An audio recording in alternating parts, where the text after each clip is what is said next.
What's up everyone and welcome back to the MMA camp. Today let's get started. Training with Israel Adesanya was bizarre, according to Robert Whittaker, and even spending time in his home with him. Rob jokes that there was a time he wanted to hit Izzy with his automobile, but now that their professions are doing well, they can put the rivalry aside. Rob addressed Ariel Helwani, saying, Izzy, he was probably the most receptive of everybody there. He was really open to the idea. I think we're both just in good places in our careers right now. Yeah, I had that thought of, wow, when I was walking into his house and sat on his couch and he asked me if I wanted anything to eat. I was like, where am I right now? How did we get here? It was kind of surreal. We kind of like being rivals as well. That kind of rivalry, it just set the stage for a long leg between me and Izzy. It was good to kind of hash that out. I wouldn't say it was personal, but I'm pretty sure in 2019, if I could have hit him with my car, I would have, not kill him, but a little bump. You know what I mean? Israel declares that he will undoubtedly keep working with Robert Whittaker. Izzy also talks about if he intends to collaborate with Alex Pereira in the future. In an interview with MMAfighting.com, Izzy stated,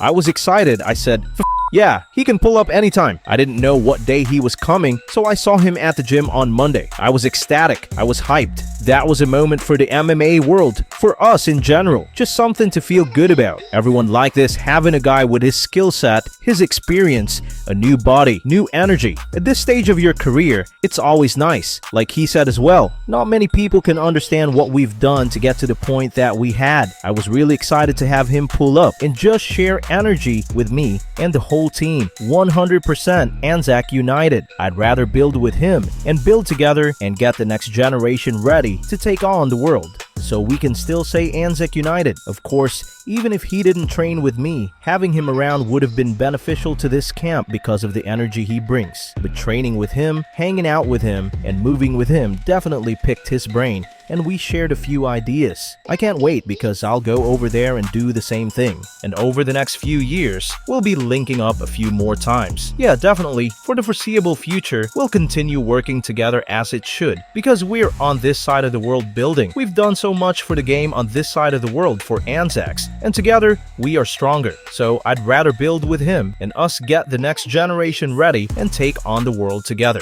Regarding collaborating with Alex Pereira, Izzy went on, yeah, definitely down the road, me and Alex. I've already said I got what I wanted from that fight. I think the MMA world just gets greedy and tries to ruin a good thing because they want more, never knowing when to quit. That's why you shouldn't gamble. But yeah, eventually, it will happen. But right now, it's not that time. He lives so far away. The opportunity hasn't arisen. You still have guys like Carlos Ulberg in the trenches working hard, getting ready for his next fight so he can become a #1 contender. I'll always respect Poon. He's a guy that we already understood this and we've already shared this with each other. So yeah, it will happen one day. Who knows when? According to Conor McGregor, the UFC had no interest in the boxing battle between Logan Paul and himself. Recently, Dana White blasted the notion down. Dana categorically declined, stating that he hopes Conor would rejoin the UFC in the fall. Conor claims that even if Dana declined, he is still interested in boxing an influencer. He wants to play KSI, Jake Paul, or Logan Paul. Conor addressed the schmo, saying, it is what it is.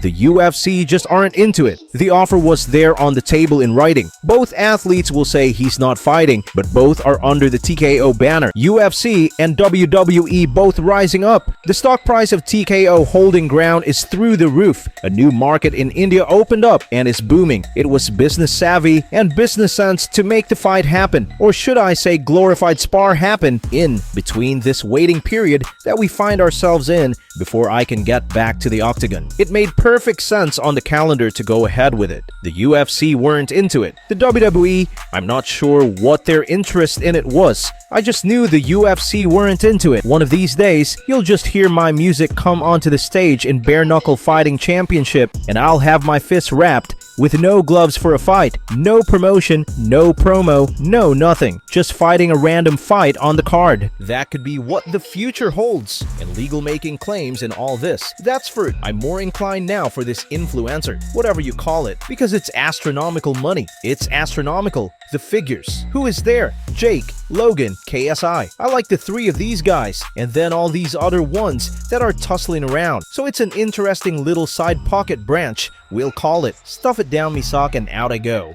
Bo Nickal addresses the idea that Magomed Ankalaev will defeat Alex Pereira by merely using his wrestling skills. There are sites that have Pereira as the underdog, but some odds makers even have Pereira facing Magomed at -110 each. Bo claims that Magomed's ground game hasn't really pleased him. You know, here's the deal.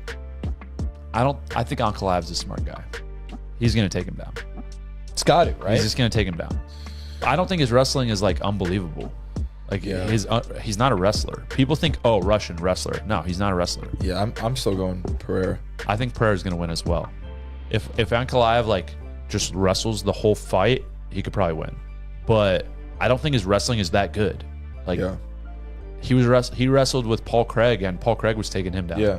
And Paul Craig was reversing him, and so I mean, obviously Craig ended up submitting him, but I feel like not impressed with his ground game, his grappling. He's gonna have to strike with him at some point, and I think Pereira will knock him out.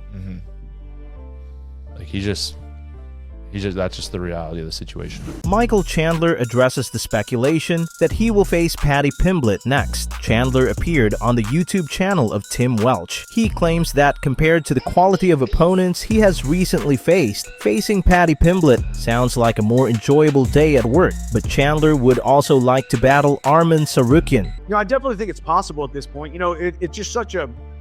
This sport is so nuts, man. I mean, dude, if you would have asked me before the Arman versus Islam debacle, right, I'd be like, well, yeah, Paddy is a higher likelihood. And now it might have gone down because I'm like, well, why wouldn't I fight Arman next, right? Arman's got to come back and fight his way back into the opportunity to fight for the title because of, you know, whether it was an injury or hurt or weight cut, whatever it may be. But Paddy's definitely a possibility. It's a big fight. It's a fun fight. It's a fight that I like stylistically. Not to take anything away from him, but when you fought Poirier, you fought Gaethje, you fought Oliveira, you fought Dan Hooker, the fighting Paddy Pimblett sounds like a fun day at the office compared to some of those. And I like him. I do. I think Paddy's got a great brand. I like the way he carries himself. He gets a little fat in the offseason. That would be about the only thing I would change about him. But no, I think it'd be fun. And I'd love to go out there and lock horns with him. For Arman first, would you prefer to get 15 minutes with Arman or 25? I like the idea of 25 against Arman. You know, I always like the idea of 25. I think I can withstand that pace for 25 minutes, as I showed in my last fight. If it would be 15, it's 15. You know, coming back, you know, I was a little beat up after the last fight. Middle of the year, International Fight Week sounds fun. And whoever they throw at me, I think 15 minutes, 25 minutes, Arman, Paddy. You know, I didn't win my last fight, so I'm not in a position to be calling people out. Tom Aspinall shares his opinions about Alex Pereira versus Magomed Ankalaev. Tom responds to Magomed's recent declaration that he will not use his wrestling skills but instead stand and strike Alex. That's not the best plan, in Tom's opinion. Not old for a bigger guy. I think he's 37, 38, so he's still got a bit of time if he wants to move up and try heavyweight and stuff. This is what we need in the light heavyweight division, I think. I think that this fight is the one that I know I'm looking forward to. Big fan of both guys. We've got Alex Pereira knocking everybody senseless. And then we've got Ankalaev, who's on a massive win streak of his own, and potentially, stylistically, a bad matchup for Alex Pereira. But Ankalaev's going out there saying he's going to strike with him. Fair enough, strike with him. That'd be great. Strike with him all you want. Don't forget to make him think about the takedowns as well, because that's where the success is going to come. That's the biggest fight you can make at light heavyweight right now, so very exciting one. Do you think if Pereira beats him, then he should go up to heavyweight? I don't know, that's it. That's his prerogative, innit? I know he's getting up there in age a little bit, but he's not old for a bigger guy. I think he's 37, 38, so he's still got a bit of time if he wants to move up and try heavyweight and stuff, so interesting. Tony Ferguson has joined the GFL and is no longer with the UFC. GFL made the announcement on Instagram earlier today. Tony's negotiations with GFL were essentially revealed by Kevin Lee, who recently joined with the GFL as well, who stated that he wanted to run it back with Tony. When Tony formally signed with the promotion today, Kevin responded, "Let the games begin." He followed up by saying, "Hi Tony Ferguson, I'ma need that. Sign the line, let's have a talk." He concluded by saying, "My head coach passed shortly after my title fight with Tony in 2017. That sent my career into a whirlwind. This fight in 2025 will be about redemption. I lost my cool and let emotion overcome my skills. This fight in GFL will be different. Time to get what's mine."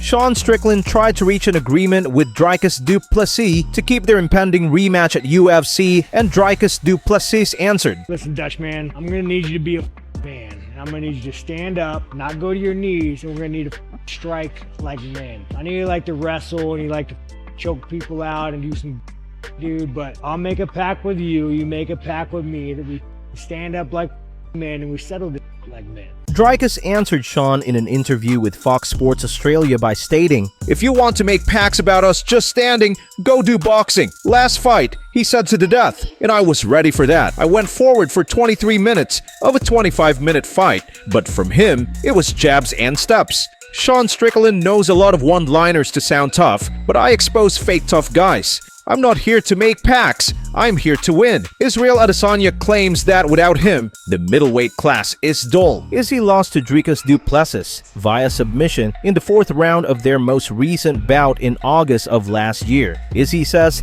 he intends to go out there and bring interest back to the division when he faces Nasruddin Imavov at UFC Saudi Arabia on February 1st. He claims that he wants to see that he is still that dude. Izzy remarked in an interview with MMA Junkie, "It's always good to mix things up, but again, this is just fighting. It'll be pretty boring in the lead up to this fight for the fans that like that kind of stuff, but the fight's going to be very exciting. That's the sauce in this one for me. It's just proving to myself that I'm still that dude. I know I'm one of the best, if not the best. I still feel like I'm improving, and I see the work that I do. I feel the work that I do, and I just want to show the world the work that I'm doing. I didn't know that all those other fights were in the month of February, but yeah, exciting times for 185, but to be honest, 185 feels boring without me. So yeah, I want to go in there and just make it interesting." In retaliation, Renato Moicano shot Paddy Pimblett. After Renato lost to Islam Makhachev by first-round submission,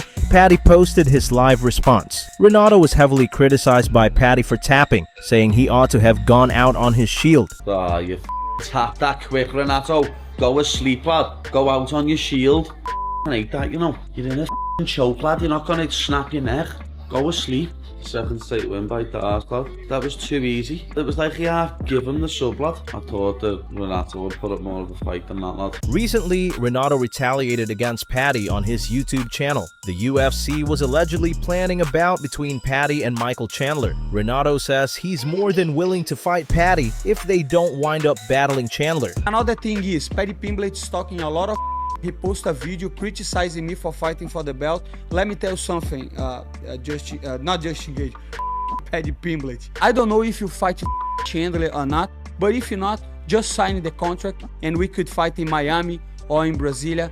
You know, that's going to be the last time that I mention you. If you want that fight, it is what it is, my brother, okay? How much better do you think you do against Islam Makhachev? I don't think you do much better than I did. I had a little time for preparation. Like I said before, you never got a fight in 1 day notice and on short notice. Imagine in 1 day notice, okay? So just think about that. If you want to fight, just sign the contract.